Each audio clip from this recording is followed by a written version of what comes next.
इस वक्त बड़ी खबर कर्नाटक की सियासी बहरान के ताल्लुक से आ रही है। जेडीएस कांग्रेस के बागी अरकान असेंबली कोर्ट का दरवाजा, सुप्रीम कोर्ट का दरवाजा खटखटा सकते हैं। बागी अरकान असेंबली का स्पीकर पर इल्जाम, इन्होंने कहा कि इस्तीफा स्पीकर जानबूझकर मंजूर नहीं कर रहे हैं। गुज़िश्ता शनिचर को आपको बता दें कि तमाम बागी अरकान ने जेडीएस और कांग्रेस के इस्तीफा दिया था, जिसके बाद स्पीकर की जानिब से कहा गया कि पीर के रोज मैं बेंगलुरु में नहीं रहूंगा, मंगल को इस पूरे मामले पर तबादले ख्याल करूंगा। जिसके बाद आज जेडीएस और कांग्रेस के बागी अरकान असेंबली ने कहा है कि स्पीकर जानबूझकर इस्तीफा मंजूर नहीं कर रहे हैं। इसी सिलसिले में बागी अरकान असेंबली की जानिब से कहा गया है कि वो मुल्क की सबसे बड़ी अदालत सुप्रीम कोर्ट का दरवाजा खटखटा सकते हैं।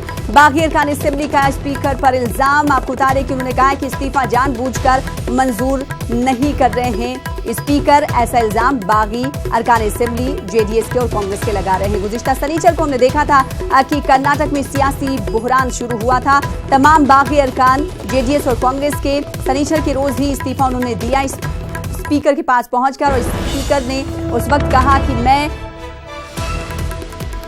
पीर तक बेंगलुरु में नहीं होऊंगा, लिहाजा मंगल के रोज इस पूरे मामले पर गौर खौज करूंगा। जिसके बाद अब बागी अरकान असेंबली की जानिब से इस्तीफा नामंजूर किए जाने पर स्पीकर पर इल्जाम लगाया गया है, और साथ ही साथ ये कहा गया है तमाम बागी अरकान असेंबली की जानिब से कि वो मुल्क की सबसे बड़ी अदालत का रुख कर सकते हैं। इस हवाले से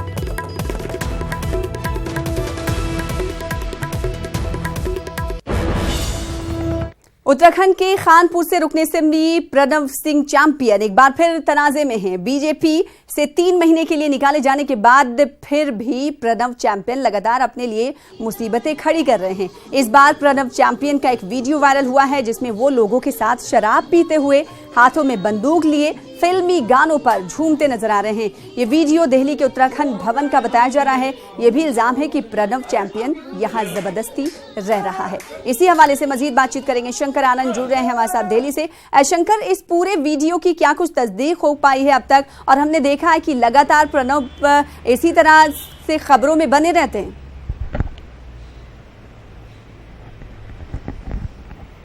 देखिए, विवादों से वास्ता और एक विवाद में उसके अंदर में ही रहना, वो दोनों एक अलग अलग मसला है। और यहाँ पर प्रणव की अगर बात करें, प्रणव चैंपियन, इनका चाल चरित्र और चेहरा कुछ ऐसा ही प्रतीत हो रहा है, जो हमेशा इस तरह की उलूल जुलूल हरकतें करते हैं। और ये इनके अंदर में बाहुबली बनने की एक दिखावट और अपने आप को इस तरीके से पेश करना कि वो बहुत बड़ा बाहुबली एक नेता है।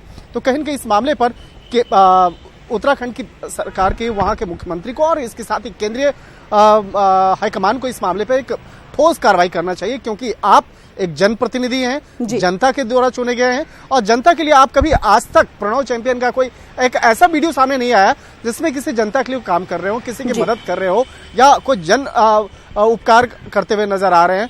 वो हमेशा कभी बंदूक के साथ में, कभी कार्बाइन के साथ में, कभी पत्रकारों के साथ धमकी, कभी पत्रकारों को मारना, कभी नेताओं सामने आया था। वो न्यूज़ 18 के एक नुमाइंदे हैं राजीव, उनके साथ वो बदसलूकी करते हुए दिखाए गए थे। तो इसी तरीके का उनका बैकग्राउंड रहा है, और अब सवाल ये उठता है कि कड़ी कार्रवाई की इन पर जरूरत है। बेहद शुक्रिया, वक्त की कमी है शंकर आनंद, बेहद शुक्रिया आप